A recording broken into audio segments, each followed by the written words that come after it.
He didn't want a wife. He wanted a woman who wouldn't quit. So Amos Kell put an advertisement in a Missouri paper and offered wages, real wages, $12 a month and passage home at the end of 1 year, to any respectable woman who'd cook, keep a house, and never ask him a single question about the 90 acres of dead-looking grapevines behind his barn. Vines he was, that very morning, ripping out of the ground with a mule and a log chain. Here's the part he never knew.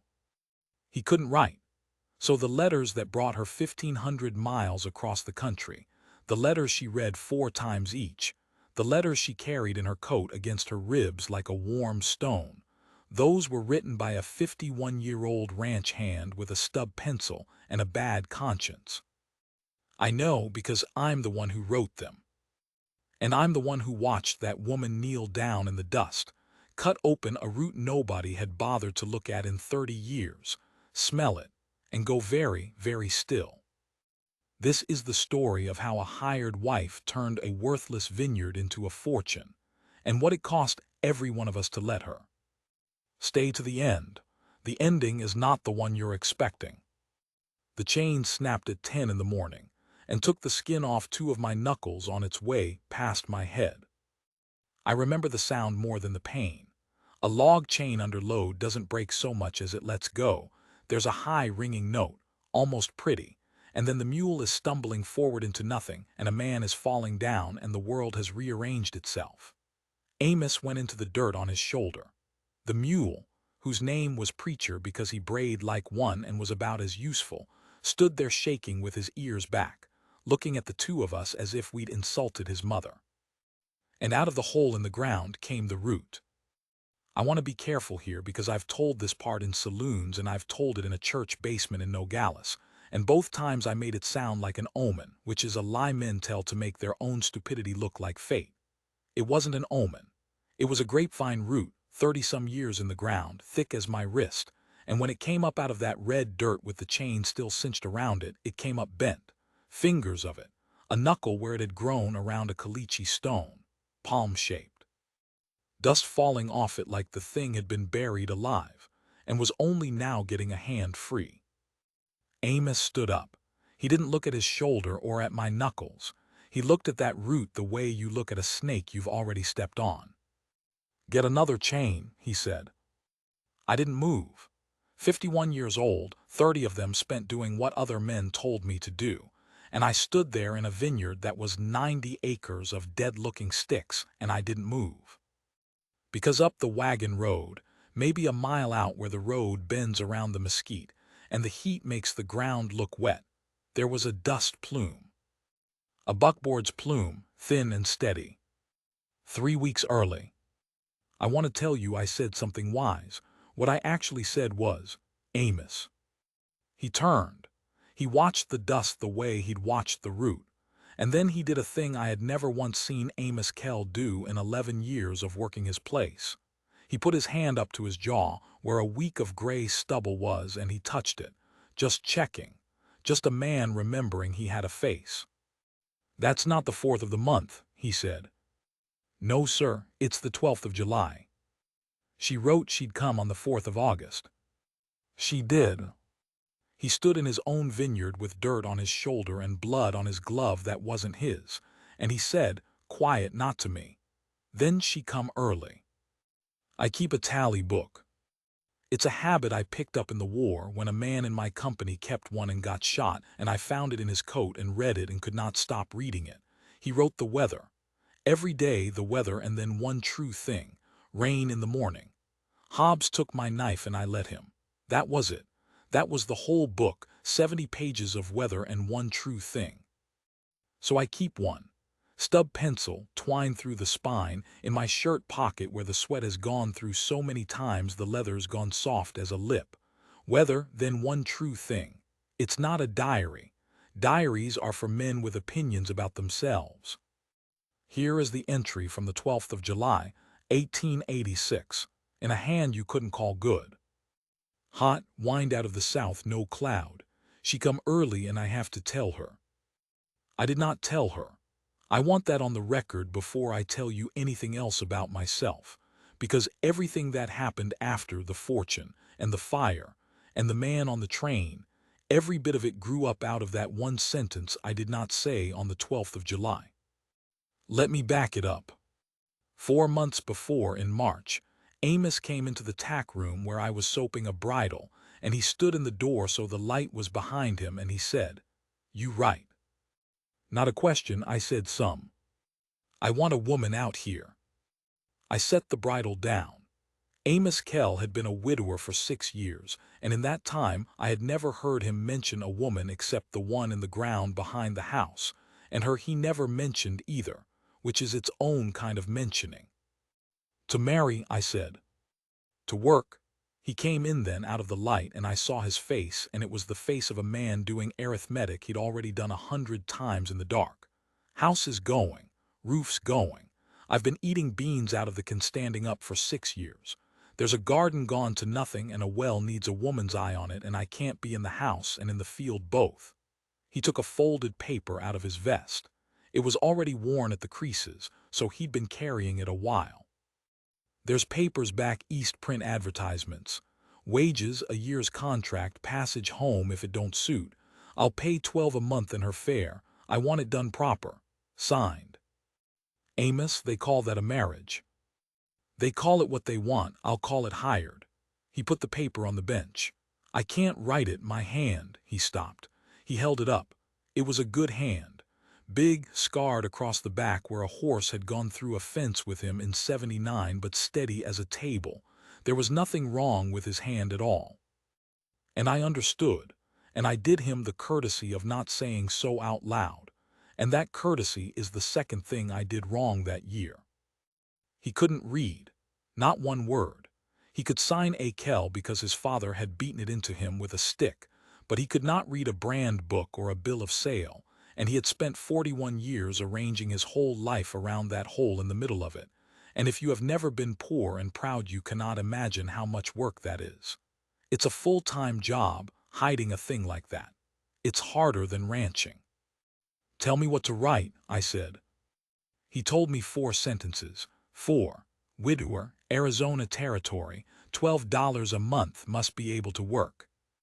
And then he went out to fix a gate, and I sat there with the pencil, and the wind came through the tack room smelling of horse and creosote, and I thought about a man eating beans standing up for 6 years. So I wrote more. I told her the light comes over the Santa Ritas at 5:30 in June and turns the whole valley the color of a peach skin. I told her about the well, which is sweet, and the ditch, which is not. I told her the house has 4 rooms and one of them has never been used and the door to it is shut. I told her there was a woman here once who planted lilacs that died and a rose bush that didn't, and that nobody prunes it and it blooms anyway out of spite. I told her the man was hard but not cruel, which was true, and that he was lonely, which he had never said, and which was the biggest thing I stole from him. I wrote 9 letters over 4 months. She wrote 9 back.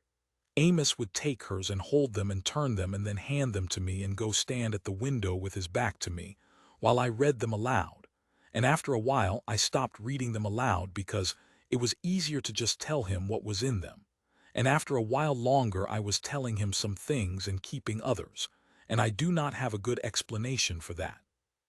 Her name was Willa Krebs. She was 34. She was a widow out of Herman, Missouri, which is a German town on the river where they grow grapes on the hillsides and make a wine that Frenchmen laugh at, and she signed every letter the same way. I am not afraid of work. I have never been afraid of work. 9 times she wrote it.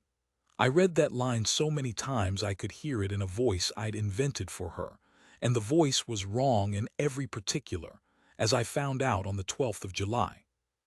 She came up the road on Tunis Fry's buckboard with her hands folded, and her back straight, and a trunk behind her that had pulled Tunis's springs down flat. She was not pretty, I'll say it because she'd have said it.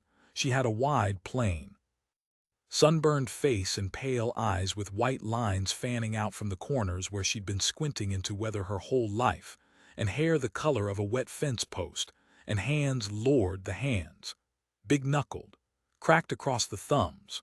A working woman's hands, and she saw me look at them and she turned them over, palm up, and held them out toward me like a receipt. "You're the husband," she said. "No, ma'am." I felt my ears go hot. "I'm the hand, Reeves." "Reeves," she said it like she was filing it. "Where is he?" "Yonder." Amos was walking up the road toward us.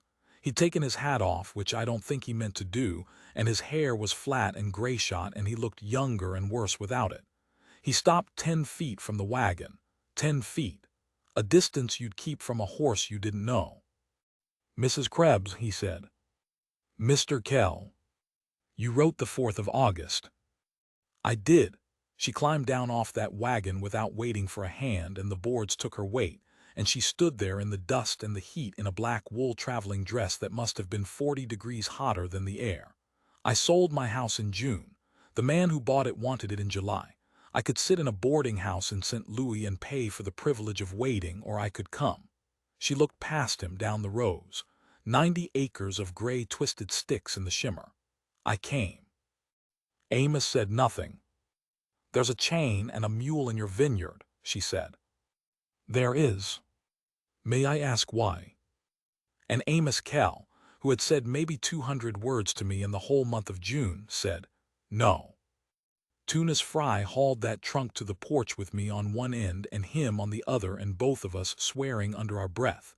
And when we set it down, he wiped his face and said, "Rocks." "It's not rocks," she said from the doorway. It wasn't rocks. That night after the supper she cooked out of a larder that had nothing in it but flour, salt pork, coffee, and one desperate onion. A supper that was, I'll say plainly, the best thing I'd eaten in 6 years. I helped her open that trunk because a hinge had sprung on the road. Under a layer of clothes there was moss. Damp moss and charcoal, and packed down in it, wrapped in oiled paper and bound in bundles of 20 with wax string, were cuttings. Grapevine cuttings, brown and dormant, each one cut to 3 buds, each bundle labeled in a small square German hand. 240 of them. And a knife. A grafting knife with a bone handle worn to the shape of a thumb, and on the blade, worn near out, 2 letters stamped, HK. "My father," she said. "He teach you." "He had no sons." She said it flat, the way you'd say the sun rose. She lifted a bundle and turned it and put it back in the moss like it was a baby's foot she was tucking into a blanket. "He is dead. My husband is dead. My father's vineyard the bank has." A pause. "I have this." I looked at that trunk. 1,500 miles of railroad and stage and buckboard, in July, in wool, with 100 pounds of dead-looking sticks packed in wet moss she'd have had to re-wet at every water stop. "Mrs. Krebs," I said, "does Amos know what's in this trunk?" She looked at me a long moment, those white lines at her eyes. "Mr. Reeves," she said, "does Mr. Kell know what's in his own back 40? They signed the contract on a Wednesday. The circuit man, Reverend Pauley, rode out from Sanuta and did the marrying part in about 90 seconds, standing in the front room under a water stain shaped like Ohio, and neither of them said I do so much as yes. And then Pauley left, and the real business began at the kitchen table. I witnessed it. My name is on it, D. Reeves, witness. Amos had me read it out loud to him beforehand, out at the woodpile twice, and I read it twice, and I did not tell her that. 1 year, $12 a month paid the first of the month, board and keep, passage home first class if either party is unsuited. She keeps the house, the garden, the poultry, the dairy. She does not touch the stock, the ditch, or the fields. Signed A. Kell. Signed Wilhelmina Krebs in that same small square hand. He put it in the family Bible on the shelf, which was the only book in the house, and which nobody in that house could read but her. That night I sat on the corral rail and wrote in my tally book. Clear, hot. Wind died at dark. She has a knife with her father's name on it, and he has a wife with mine. She fixed the well cover in her 2nd week. She fixed the well cover by taking it apart, which nobody had done in a decade, and finding a dead pack rat and 11 pounds of caliche silt in the pipe, and the water came up sweeter than I'd ever tasted it, and Amos drank a full dipper standing in the yard with his eyes shut and did not thank her. She whitewashed the kitchen. She built a hen yard out of Ocotillo ribs and got 4 hens from the Ochoa place and had eggs by August. She skinned and rendered and salted and put up, and the smell of that house changed. I noticed it before I understood it. It stopped smelling like a barn a man slept in. It started smelling like vinegar and yeast and lye, and on Sundays, cinnamon. And every evening, after the dishes, she'd walk the rows. Amos watched her do it from the porch. He never followed. He'd sit with his hands hanging between his knees and watch that black dress go down the row and get small, and when she came back, he'd go inside before she reached the steps. The vineyard is 90 acres and it is old. Amos's father Jubal Kell came up from Sonora in 1849 with a saddlebag of cuttings. He took off a mission at Tumacacori, where Jesuits had grown wine grapes for 100 years before the Apache and the Mexicans and the Americans between them finished that place. Mission grapes, black, thick-skinned, sweet as syrup, and about as complicated. Jubal planted them on a bench of decomposed granite above the creek and swore he'd make a wine to shame California, and instead made a thin purple thing that men drank because there was nothing else. And then he died, and Amos let it go. That's what everyone in the valley knew. Here is what nobody knew, including Amos. 3rd week of July, evening, sun going down orange and the cicadas grinding away. I came around the corner of the barn and there she was in the first row, on her knees in that dirt in a dress she'd have to scrub, with her father's knife, sawing at a root she dug out with her bare hands. Mrs. Kell. Krebs. That's his. He is pulling them out with a mule. She didn't look up. I am looking at one before it is gone. There is a difference between a thief and a coroner. She cut through it, held the face of the cut up to the last of the light, and then she brought it to her nose and breathed it in and held it there, and her whole body, I swear this, went still the way a deer goes still. Not frozen, attending. Mr. Reeves, she said very quietly, come here. I got down in the dirt beside her. 51 years old, knees like a bag of gravel. What do you see? A root. Look. I looked, and after a while I saw it, because once you see it you can't unsee it. About 8 inches down from where the trunk went into the ground, the root changed. Above the line it was one thing, smooth, pale cord. Below it another, darker, coarser, wilder-grained and thicker, and going down and down into that caliche like it meant to come out in China. There was a scar around it, an old, healed, ring-shaped scar, gone woody and lumped. That is a graft, she said. Somebody has cut off the top of a wild vine and put a mission vine onto it, 60 years ago, maybe 80, and then the man died and nobody remembered, and this whole vineyard. She put her hand flat on the ground, and I noticed her hand was shaking. This whole vineyard is standing on the roots of something that grows in your canyons. So, she laughed. It came out of her like a hiccup, surprised, and I don't think she'd laughed since Missouri. So, she said, there is a louse in France, Mr. Reeves. I'm going to tell it the way she told it, because she told it to me across 4 evenings and a wagon ride, and I have never in my life listened to anything so hard. There is a louse, a little yellow aphid, smaller than a comma, that lives on the roots of grapevines.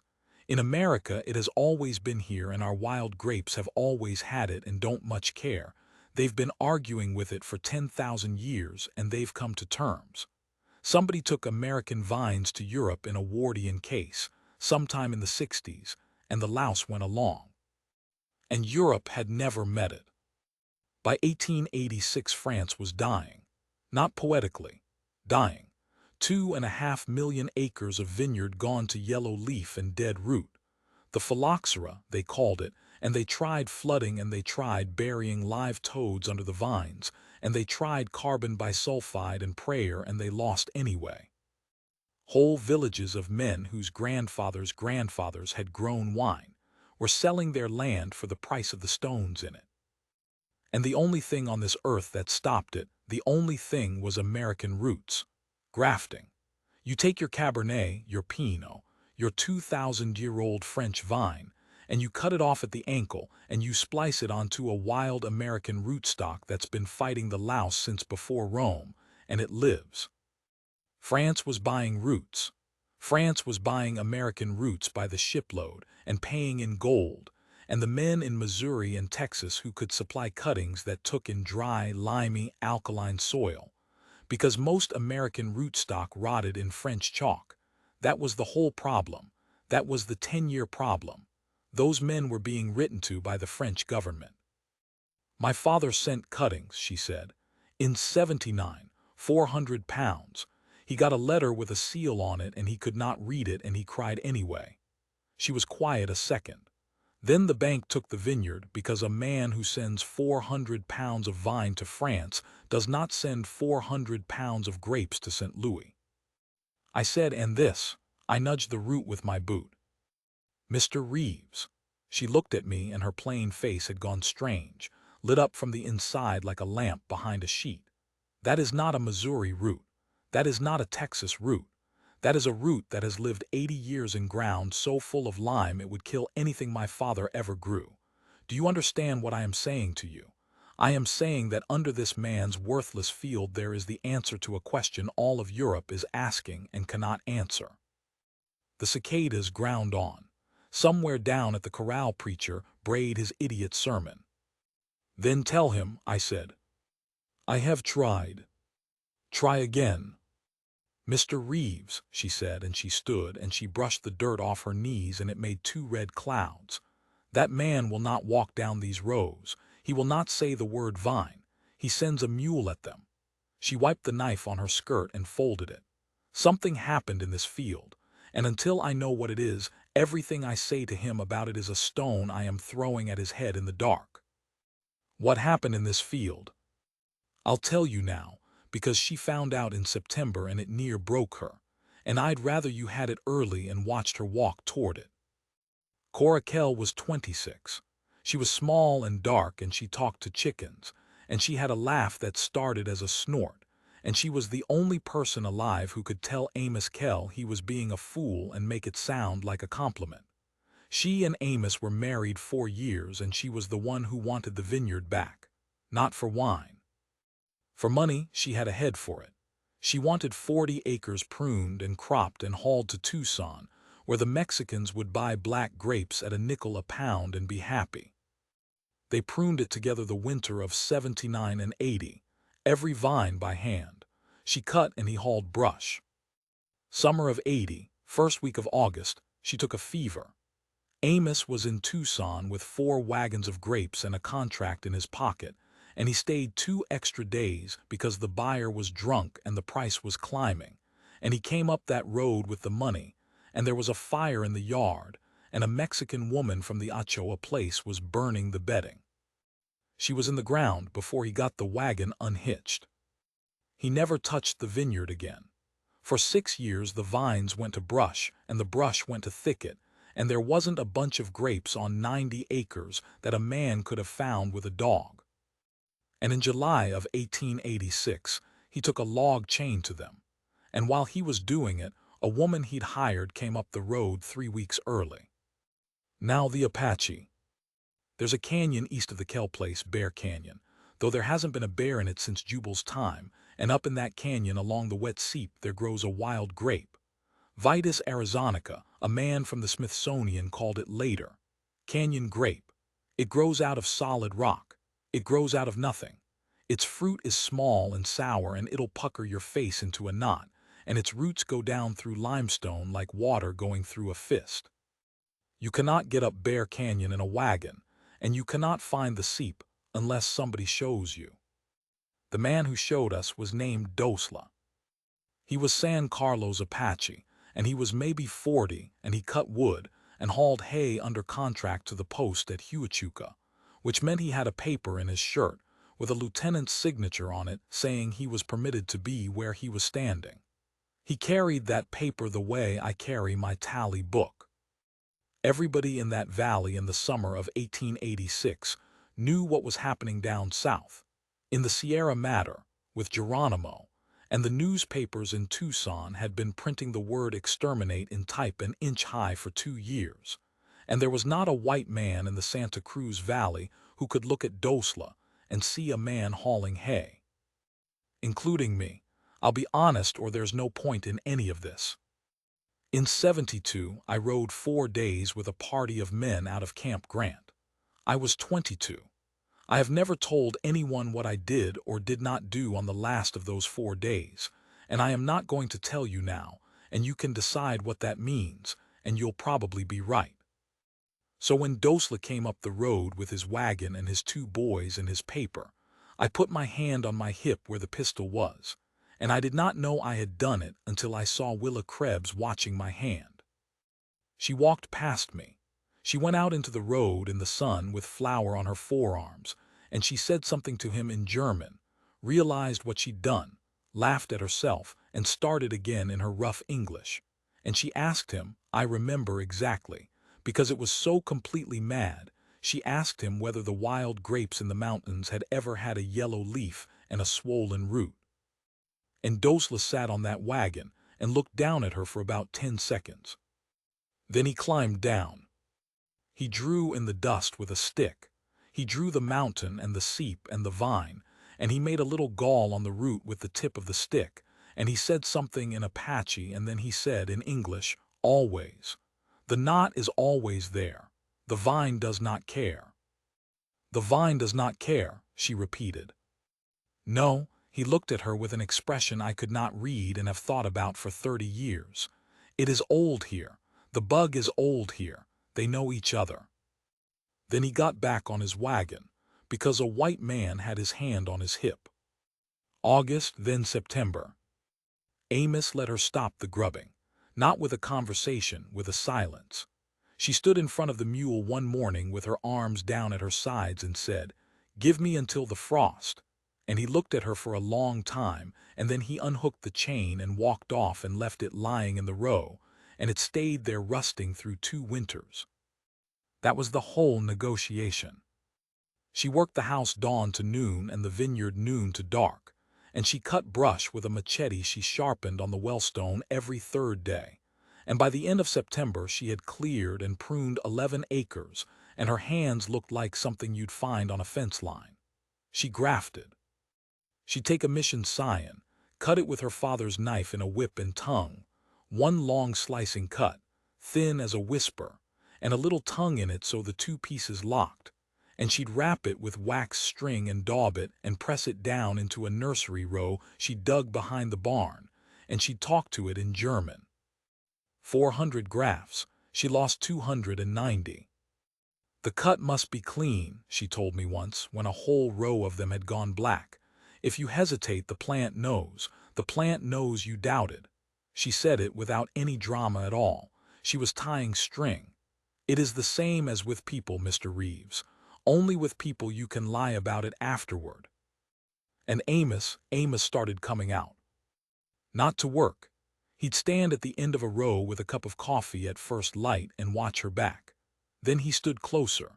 Then one morning I came out and he was holding the water bucket for her, and neither of them was talking, and the sun was coming over the Santa Ritas at 5:30, and the whole valley was the color of a peach skin. I wrote in the tally book that night. Clear, cool at dawn, he held the bucket. I have to tell her, and I am not going to. Here is how it came apart. September the 28th, a Tuesday. There'd been rain the night before, the last of the monsoon, and the creek had a voice, and the smell coming off the ground was that smell only the desert makes, wet dust and creosote, that I have looked for in every other country I've been in and never once found. She'd been in the Bible. Not reading it. She'd taken the contract out to look at a date, and behind the contract, folded flat in Deuteronomy, was every letter she'd ever sent him. 9 of them. He'd kept them all. And underneath those, in the same fold, was a 10th thing. A sheet of paper covered edge to edge in a stub pencil hand, crossed out and written over and started again, where a man had practiced sentences before copying them clean. The light comes over the mountain at 5:30 and turns the valley the color of a peach skin. written 4 times. Once in the middle of the page, small, off by itself, as if the writer had lost his nerve and then found it again. He is lonely. She was standing in the kitchen when I came in for dinner. She had the paper in one hand. Amos was in the doorway to the yard with his hat still on and his hands hanging. Nobody had said anything yet. You could feel that. The air had that unstruck match quality. "Mr. Kell," she said, "read this to me." He didn't move. "It is your hand. Read me the first line." The clock on the shelf, which she'd fixed, went on with its business. "Amos," she said, and it was the first time in 3 months she had used his name, and it was not a kindness, it was a scalpel. "Read me one word." And Amos Kell stood in the door of his own kitchen with his jaw working, 41 years old, a man who had buried a wife and a father and 90 acres of his own history, and he could not. She looked at that paper a long moment. Then she turned around and she looked at me. "I have been shot at. I have been in a stampede at night. I have held a friend's head in a ditch outside Vicksburg while he asked me twice whether we'd won. Nothing has ever gone through me like the way that woman looked at me across that kitchen. Not anger. That's what I'd braced for, and it would have been a mercy. What was on her face was arithmetic.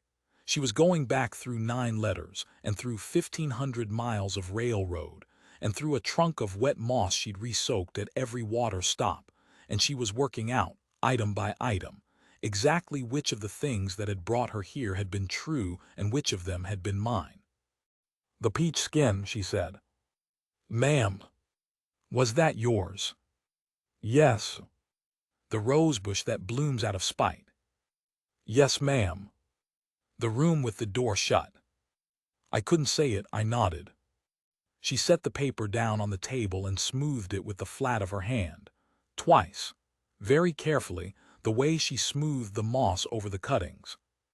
Then she picked up her father's knife off the windowsill and put it in her apron pocket and walked out past Amos into the yard, and Amos stepped aside to let her go by, and I watched from the window as she went down through the wet rows in the last of that good light, going down and getting small, the way she did every evening, except she didn't stop at the end of the 11 acres she'd cleared. She kept walking, out past the cleared ground and into the thicket, into the 6 years of brush and the 90 acres of somebody else's dead marriage, until the gray of it took her.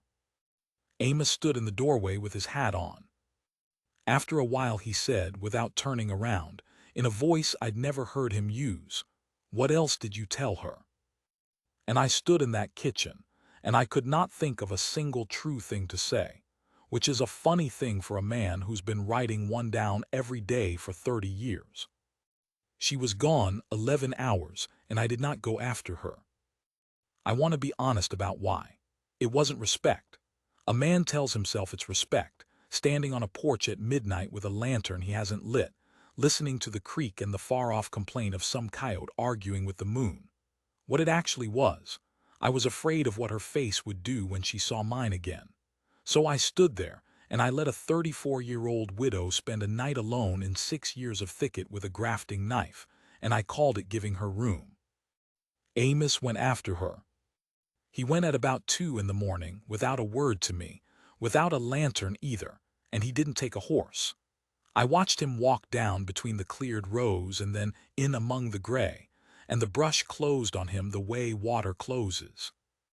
They came up out of it at dawn together, not touching, not talking, 20 feet apart with her ahead, the way you'd walk if you'd found somebody and they'd told you to keep back, and she had brush in her hair and a long red gouge down her forearm from wrist to elbow where a dead cane had caught her. And she was carrying a pair of shears. Iron shears, the kind you prune with, rusted shut in the open position with a crust the color of old blood. She'd found them in the fork of a vine, 40 rows in, sitting up in the crotch of it where somebody set them down for a minute.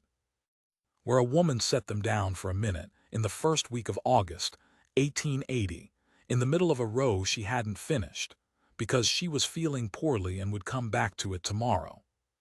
Willa laid them on the kitchen table.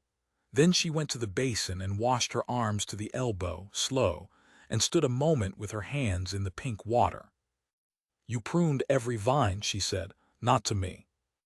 Amos was in the doorway again, always the doorway with that man. "She did," he said.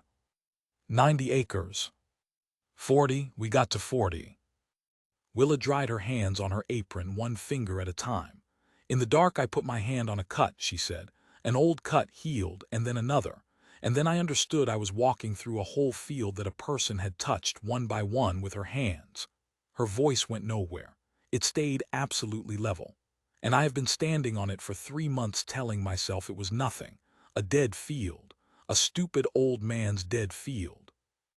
"Willa, do not." She turned around. The gouge on her arm had opened again and she didn't look at it. "You will not say my name to make me softer. That is the same trick as the letters." He took that. He stood there and he took it, and I saw his throat move.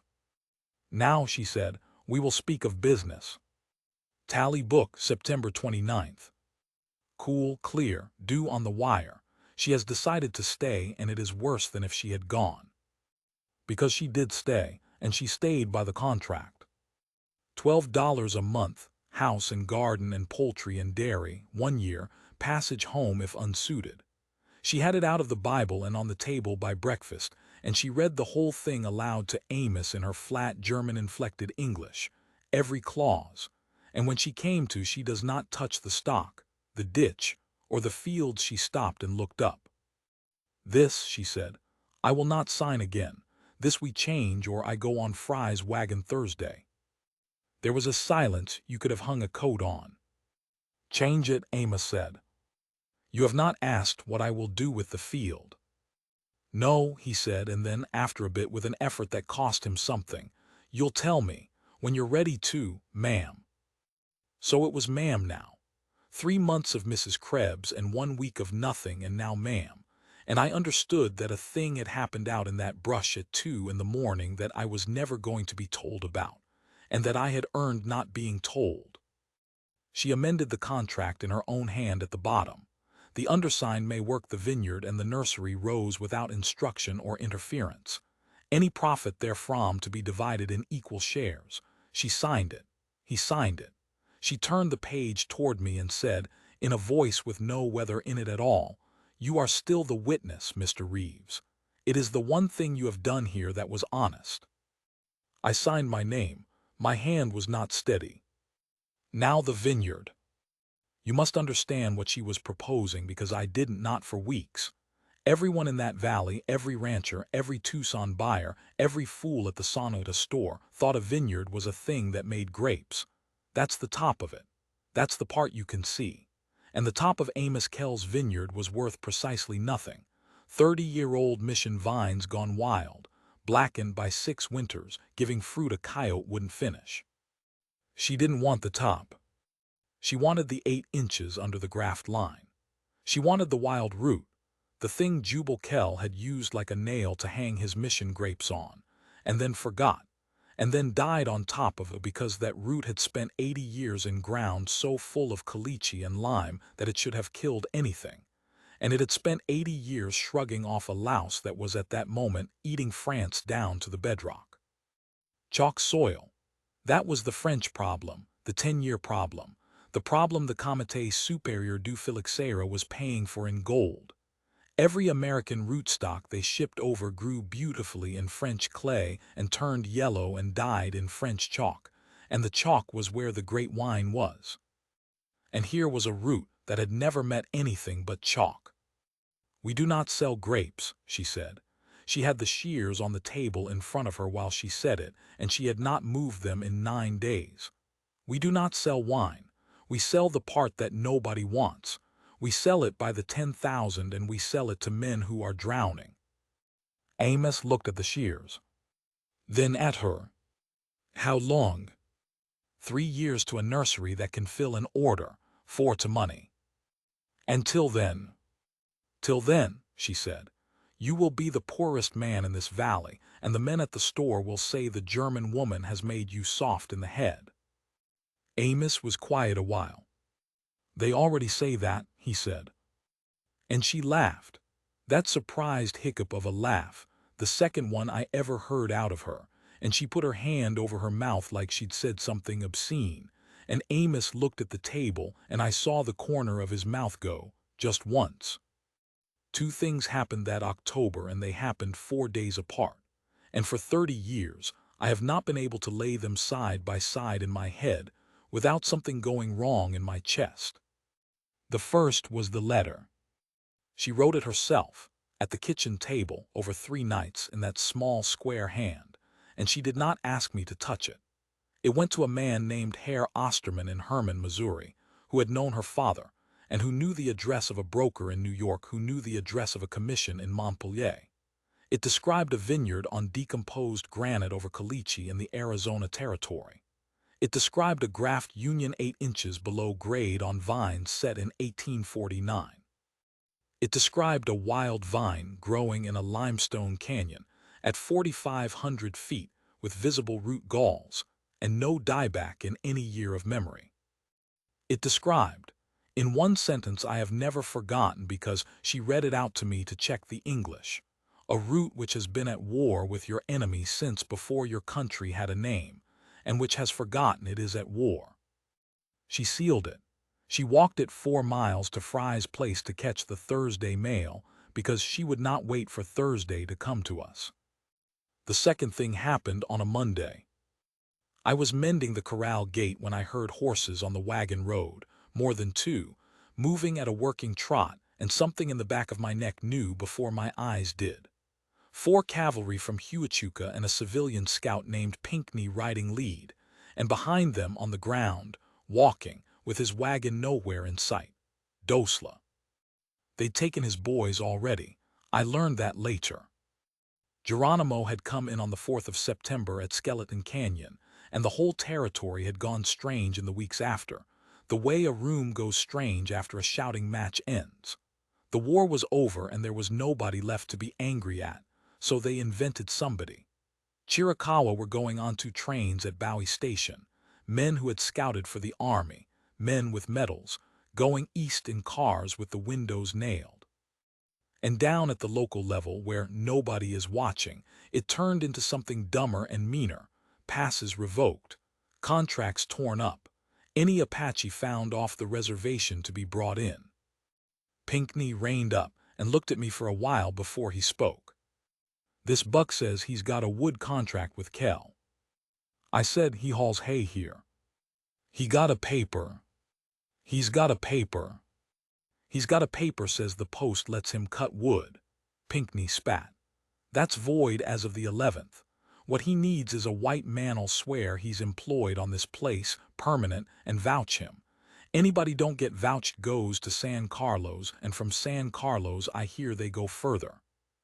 He said that last part looking at Dosla. He said it to be heard. I looked at Dosla.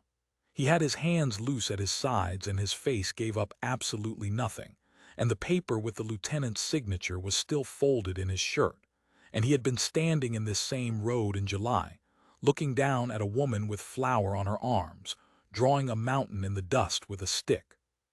The bug is old here, they know each other. And I heard myself say, he don't work here. You want to know what that sounds like from the inside? It sounds like nothing. It's 4 words. There's no thunder. A meadowlark went on doing its business out in the grass, and one of the cavalry horses shifted its feet, and Pinckney nodded and said that's what I figured, and that was all. Amos was 50 yards behind me at the barn. He didn't come. He didn't say a word. He knew, and I knew he knew, that Amos Kell could not have sworn out that vouching paper for one simple reason, and that if he'd tried in front of 4 soldiers and Pinckney, everybody in the Santa Cruz Valley would have known it by Saturday. And I could write. I could have taken the pencil out of my own shirt pocket where it had sat for 30 years next to a book full of weather. They put Dosla on the road ahead of the horses and walked him out. He never once looked back, and I have decided over 3 decades that this was the only mercy in it, that he did not turn around and give me a face I would have had to carry. Tally book, October 12th. The page is there, the date is there. The rest of it is blank. It is the only blank in 30 years, and I have never filled it in. She found out in a day and a half. In a valley like that there is no such thing as a secret, only a delay. She came out to the nursery rows where I was carrying water. Because by then I'd started carrying water without being asked, because there was nothing else I could do with my hands. And she stood at the end of the row with the empty bucket in her fist, and she said one thing. "You could have written it." Not "why didn't you?" She had no interest in why. She had watched me put my hand on my hip in July. "Yes, ma'am." She set the bucket down. She looked out east, toward Bear Canyon, where the wild vines were, where the whole future she had put in a letter to Missouri was growing out of a limestone seep that no white person on this earth could find without being shown. "I do not know the way," she said. "No, ma'am. And now nobody will show me." She picked the bucket back up and she walked away, and she worked until dark. And that night I heard her through the wall, and she was not crying. She was speaking German, low, one side of a conversation, and I have thought since that she was talking to her father, and I have thought since that she was probably telling him she had made an error in the accounting of what a place cost. We went into the canyon in November, the two of us and Amos. We found the seep on the 4th day, because I finally admitted I'd been up that canyon once, in '72, with a party of men, and I remembered a rock like a broken tooth and water coming out under it. Willa did not ask me one question about '72. She has never asked me. She simply turned her mule toward the tooth-shaped rock and rode, and Amos rode behind her, and I brought up the rear on a horse that hated the shale, and the whole way up I thought, she is going to use what I did. She is going to build her fortune on the one road I know, because of the worst thing I ever took part in. There is no name for that feeling, and I am glad there isn't. The vines were there, coming out of a fissure in gray rock, 20 feet of them up a hackberry, the leaves already going, and where she dug at the base with her hands, the roots ran down into a crack you could have hidden a rifle in. Galls all over them, knots and warts and swellings, exactly as Dosla had drawn in the dust. And the leaves were green, every one of them. Willa knelt there and put both hands flat on that root, the way she'd put her hand flat on the ground in July, and Amos crouched down beside her and he didn't say anything, and after a minute he took his hat off. Not for God. He wasn't a churchy man. I think he took his hat off because his wife had died in August, and he had spent 6 years believing that everything down in the dirt was finished. And here was a thing that had been fighting a war underground for 10,000 years, and had never once mentioned it to anybody. We cut 400 pounds of cuttings, packed them in wet moss in a trunk. Coming down out of that canyon, she rode alongside me for a while. She said, "It was here that you did it." "Further up, other side of the divide." "Yeah," she said, and then after 100 yards, "You will not tell me, and I do not want it, but you will remember that I did not ask, Mr. Reeves, and someday that will be worth more to you than if I had forgiven you. Forgiving is cheap. I have done it many times and it never held." The fire was in February, and Amos said it himself. Here's why, and it's the ugliest arithmetic I ever watched a man do. To sell rootstock you must have clean rootstock, young wood, straight, disease-free, from mother vines you can bench graft off of by the thousand. What we had was 90 acres of 30-year-old mission tops sitting on those miracle roots, tangled, sick with mildew, throwing suckers, useless. Every ounce of strength in the ground was going up into wood that no man on earth would pay a cent for. Cut the tops off and the roots will throw new shoots. Burn the tops off and they'll throw twice as many. That's just how a grapevine grieves, it puts everything into what's left. But the tops were the 40 acres Corakel had pruned by hand, one vine at a time, in the winter of '79 and '80, cut by cut. With iron shears she'd set down in the fork of a vine because she was feeling poorly and would come back tomorrow. Willa would not do it, she told him so plain. "I will not put a match to that woman's work, that is yours." We waited for a still day.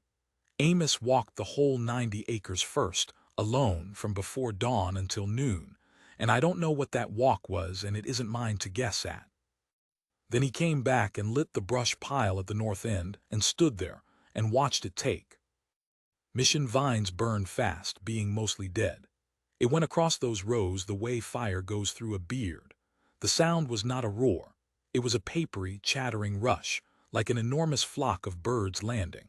The heat came off it in a wall and cracked the paint on the well house. And the smoke went up thick and white and stinking sweet, and it hung over the Kell place all afternoon, and Fry saw it from 4 miles off and came at a gallop thinking the house had gone. Amos stood at the edge of it with a wet sack in one hand from the first minute to the last, and he did not use the sack, and he did not blink much. At some point Willa came and stood beside him, not touching, 20 feet, then 10, then not 10. When the far row went up, she put her hand on his forearm and left it there, and he let her, and neither of them said anything at all. And I went into the barn because there are things a man has no business standing near. The fire jumped a fire guard at the east end and got into the mesquite and burned about 11 acres of good graze before we got a plow around it at dusk. That was the cost. That, and something in Amos's face that didn't put itself back afterward. In April every one of those burned black stumps threw shoots, green as anything, 90 acres of it coming up out of the char like the ground had changed its mind. Tally book, April 4th, 1887.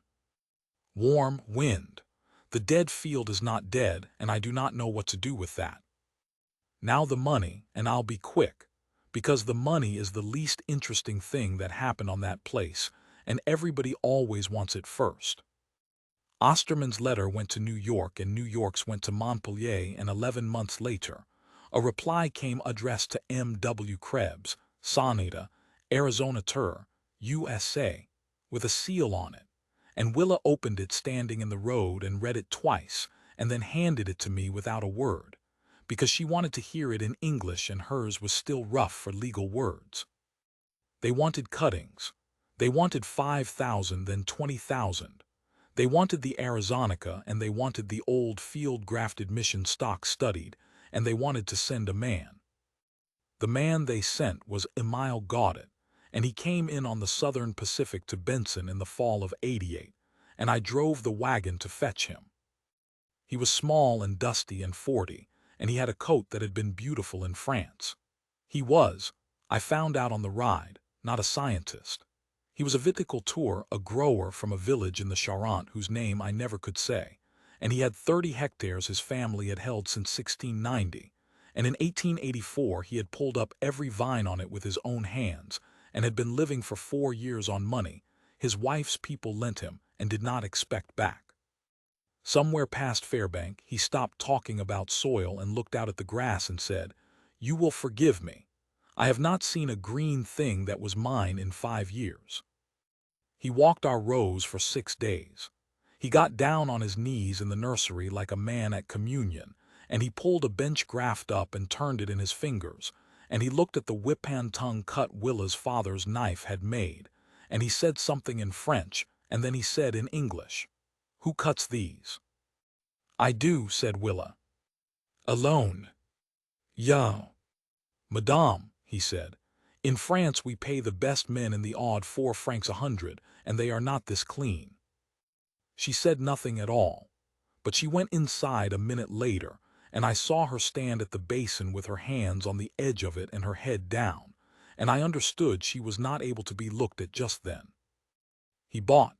The first order was small money and the second was not, and by 1891 the Kell place had 200 acres of mother vines and a shed with a stove in it where 11 Mexican women from the Ochoa place bench grafted from December to March, and Willa paid them by the graft and paid them well, and taught them the cut, and they were better at it than she was inside 2 years, and she said so out loud in front of them, which is the kind of thing that makes people follow you into any weather. Money came, enough that Amos bought the Fry place, enough that a lawyer from Tucson came out to explain to Amos why he ought to incorporate, and Amos let him talk for an hour and then said no, and the lawyer went away confused, and Amos said to me afterward, "I know what a paper is now. I ain't signing another one I can't read." Because by then he could read. That's the part I'd tell if I only had a minute. She started it in the winter of '87, and she never once made it a kindness. She made it a job. A slate, an hour after supper, 6 nights a week. Amos Kell, 42 years old, with a hand that could throw a diamond hitch in the dark, holding a piece of chalk like it was a scorpion. He was terrible. He was so bad it hurt to watch. He'd get a word and lose it and get angry and go out to the corral and stand there in the cold, and she would sit at that table with her hands folded and wait, and he would come back in. Every night, he came back in every night. The first thing he ever read out loud, all the way through, without help, was the contract. He read it in March of '88, sitting at that kitchen table with his finger going under the words and his mouth moving, and it took him 25 minutes, and when he got to passage home, first class, if either party is unsuited, he stopped. He read it again. Then he set his finger on the page and looked up at her and said, "It don't say she has to want to go." "No," said Willa, "it does not." And she got up and cleared the plates. The second thing he ever read was the letters. His own. The 9 I wrote in his name, out of the Bible where he'd kept them folded flat in Deuteronomy along with hers, and he sat down with them one evening in the fall when the money had started and the house had a rug in it, and he went through all 9, word by word, over 2 nights. I was on the porch, the door was open, I heard him get to the peach skin. There was a long time when nothing happened. Then I heard him say, "That's it, that's the color it is." And Willa said, quiet, from wherever she was standing, "Yeah." He had no business. No. A chair moved. "But it's true, though," Amos said. "That's the hell of it, ain't it? Every word of it's true, and he had no business knowing it." I got up off that porch and I walked down to the corral and stood with the horses for an hour. Dosla came back in 1893. He came up the wagon road on foot with a bedroll, 7 years older and about 20 years worse, and he stopped at the same place in the road where Pinckney had stopped, and he waited to be seen. I saw him from the shed. I had a bench graft in my hand. I would like to tell you that I went out and took his hand and asked forgiveness and got it, and we sat down to supper. What happened is that I stood in the door of that shed and could not make my legs work, and it was Willa who went out into the road, and she did not embrace him and she did not apologize, because she had nothing to apologize for, and she knew that words are cheap, and she told me so on a mountain. What she did was ask him if he wanted work. He worked 7 years on that place. He never once spoke to me except about work, and he spoke about work with perfect courtesy, and that was his judgment on me, and it was exact, and I have never had cause to complain of it. His younger boy came back from Alabama. The older one did not. One day in 1897, I was pulling nursery stock in a cold rain, and he was on the other end of the row, and we met in the middle, and he straightened up and looked at me across 2 feet of mud and said, "You are the one who writes in the little book?" "Yes." He nodded slowly. He looked at the rain coming across the Santa Ritas. "Write it," he said. And he went back to work. So here I am, writing it. Tally book, June 2nd, 1899. Hot, clear, wind out of the south, no cloud, and I gave notice this morning. Nobody asked me to go.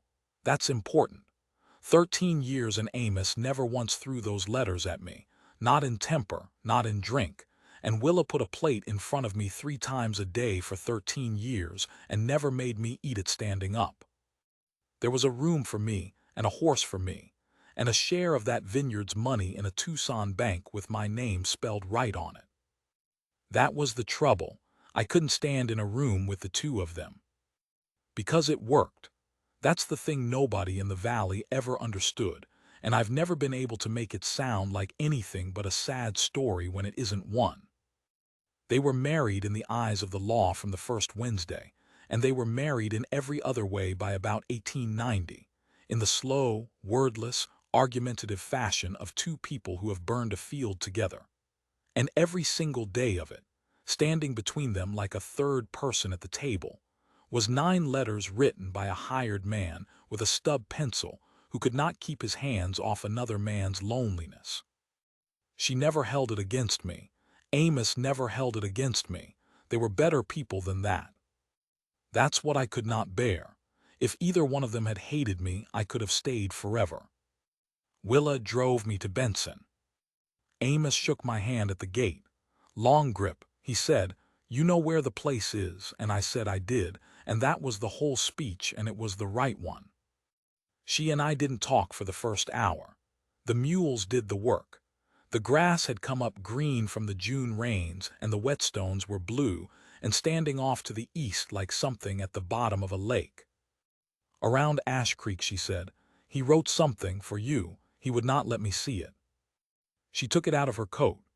A single sheet, folded twice, and I could feel from the outside how many times it had been folded and refolded before he was satisfied. I didn't open it in front of her. She didn't expect me to. At the depot, she stopped the mules and set the brake, and we sat there, while a switch engine banged cars around at the far end. She had gray in her hair now, and the white lines at her eyes had gotten deep enough to hold shadow, and her hands were exactly the same hands she'd held out to me palm up in the road in July of 1886, except more so. "Mr. Reeves," she said, "in the first letter you wrote that the man was lonely." "I did." "You had no right." "No, ma'am." She looked straight ahead down the track. "And if you had not," she said, "I would have gone to a man in Nebraska who offered $15. The engine banged. Somebody down the platform shouted a number. "That is not thanks," she said. "You will not make it into thanks. It is only the truth, and I have carried it 13 years, and I am tired of carrying it, and now you will carry it instead." She put out her hand, and I shook it, and it was like shaking a bundle of dry roots, and she got back up on that wagon and turned the mules and did not look back, because that family does not look back. It is the one thing all of them have in common, and it is the only way any of them ever got anything done. I opened Amos's paper on the train, somewhere past Dragoon, with the window down and cinders coming in. It was 4 lines. The letters were big and square and pressed hard enough to emboss the back of the sheet, and one word was crossed out and written again, and the spelling was a war he had mostly won. "Reeves, there is a room here always. You wrote me a wife. I have wrote you this myself. Look at the mountain at 5:30. I put it in the tally book. It's still there. The book is fuller now than it was, and the leather is soft as a lip, and every page has the weather on it and one true thing, and there is one page, October the 12th, 1886, that has nothing on it at all. The train came around the point of the mountain, and the sun was coming up over everything. It was the color of a